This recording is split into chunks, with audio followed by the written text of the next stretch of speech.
Watch this, family. We're visionary guidance, effective communication, and team empowerment.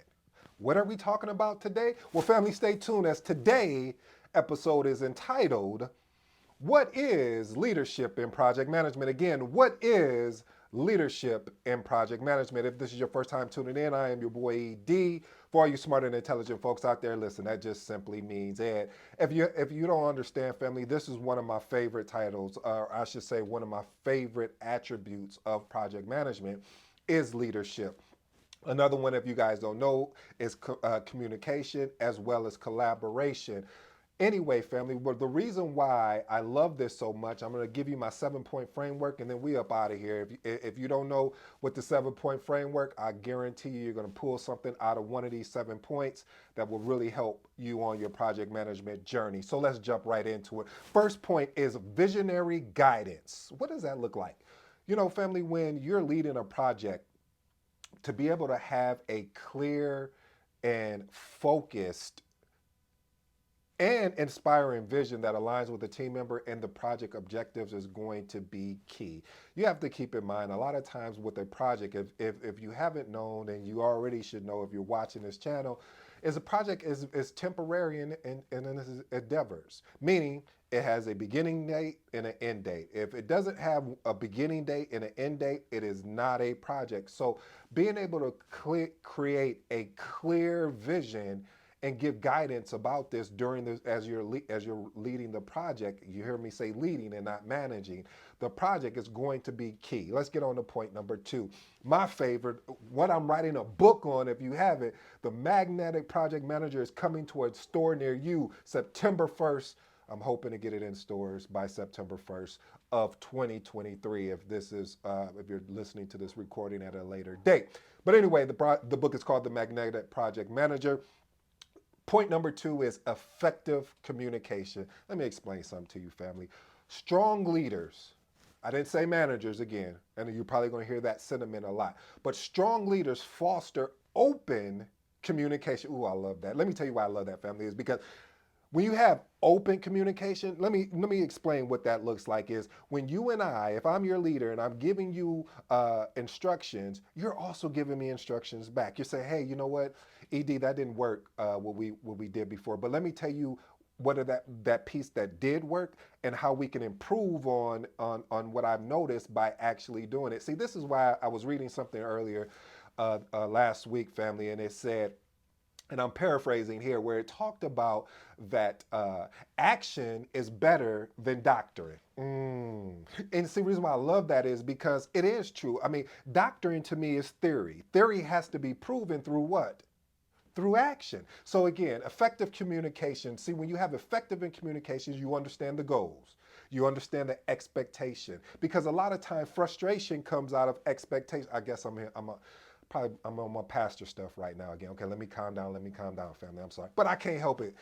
Seriously though, frustration comes from expectation. So, because when you have a certain expectation, so when we're leading this project, we have a certain expectation that's supposed to happen. And when it doesn't happen, then that's where the frustration comes in with your stakeholders. And that's why it's important during the tenure of the project, because the project has a what? Beginning and end date, that we convey clearly to all stakeholders what is going on through the whole project management journey. Let's get on to point number 3. I'm having too much fun at this again, family, and I apologize, but I really don't. Let's keep moving.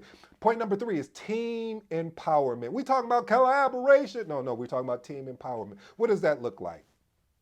Team empowerment means that you are creating the autonomy within your team. You're inspiring, you're motivating, you're ensuring that they're staying productive, and at the same time, there's going to be moments where they don't enjoy it, but there's going to be moments where they will enjoy it, and you got to be there to support them at both ends when they're not enjoying what they're doing and when they are enjoying what they're doing, because that's just part of the role that you signed up for when you decided to jump in this thing we call and we love called project management. So, and empowering your team and letting your team know that, hey, I really got your back. And let me do a little quick small break.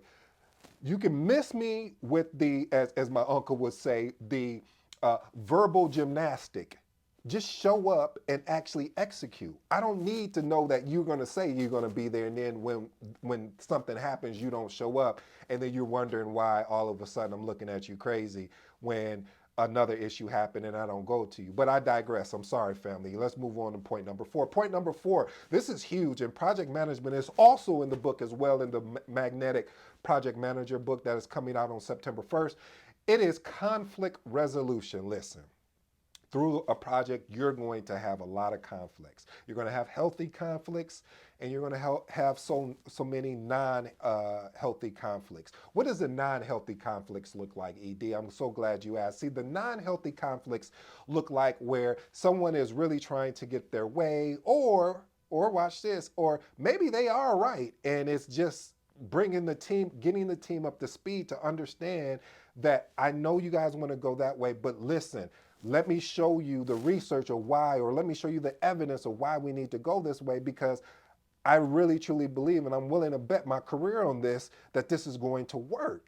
And so you have to understand that when you get in conflicts, everyone always jumps on the negative side of conflict, like all conflicts are bad. No, there's some healthy conflicts of us trying to find a vantage point, or us trying to find a point in which that, hey, we tested that out, that didn't work, we got to try something else out. And you really just testing everybody's theories, and then we take the best theory and then we go execute on it. So family, be ready to address the conflicts and challenges that come up, and don't run from them, run to them. Most project managers, sometimes they get nervous and don't want to be in the middle of conflicts. This is part of your role. This is what you signed up for. Unfortunately, you're going to have to deal with that. Also, on top of that, you're going to have to learn how to, when you have that happening on your call, you may have to mute people, or kick them off the call, and then meet with them individually to find out what is really going on. Stop doing this surface level cleanup. Let's get to the root of the problem, of the conflict, so then we can address it in a way that makes sense. Let's move on to point number 5. Point number 5, risk management. Risk management is going to be key in anything. You know, a lot of times we don't account for our risk properly. I believe that. I think exceptional leaders do. They account for their risk. They're proactive. They're always looking ways to identify and mitigate and manage the risks that are coming their way. So as we know, a risk is an uncertainty. So you can't be certain it is going to happen, but you can be proactive when it does. Let's move on to point number 6. Point number 6, one of my favorites again, and I know I gave you some of my favorites. It's just like I got a favorite. Okay, I digress. But anyway, though, seriously though, family, being adaptable and flexible. When you're adaptable and flexible, it's not that you're not stuck in your ways. Okay, maybe you didn't like that. Okay. When you're adaptable and flexible, you have the advantage point that most project managers or people in the project management field will not have, and that's being able to pivot. Ooh. So many people are so nervous to pivot because of the dogma or the ideology that was given in the past, or maybe they tried to pivot before, and when they tried to pivot during the project, something happened, and you coming in with the confidence and knowing that, hey, if we have to pivot, we are willing. I tell my teams all the time, I'm willing to pivot if it makes sense based on the project need from the customer.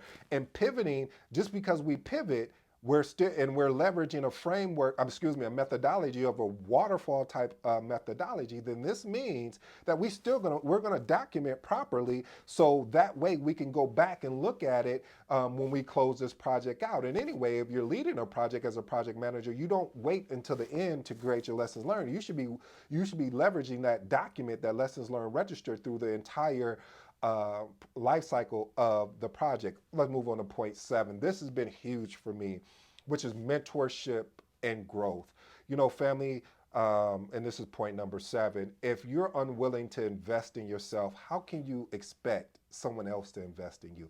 I'll let you chew on that for a little bit. You done chewing? Okay, welcome back. So basically the reason why I invest so much of my energy and time in constantly development, I'm still a long ways to go just like everybody else, but I'm closer than I was yesterday. And what that means is that I'm willing to go invest in the books. I'm willing to go invest in the training courses that will require, or excuse me, allow me to get to the next level. And I want to be clear. I mean, as you jump into this career in project management, whether you're a program project manager, project coordinator, analyst, business, BA, business analysis, or analyst, excuse me, business analyst.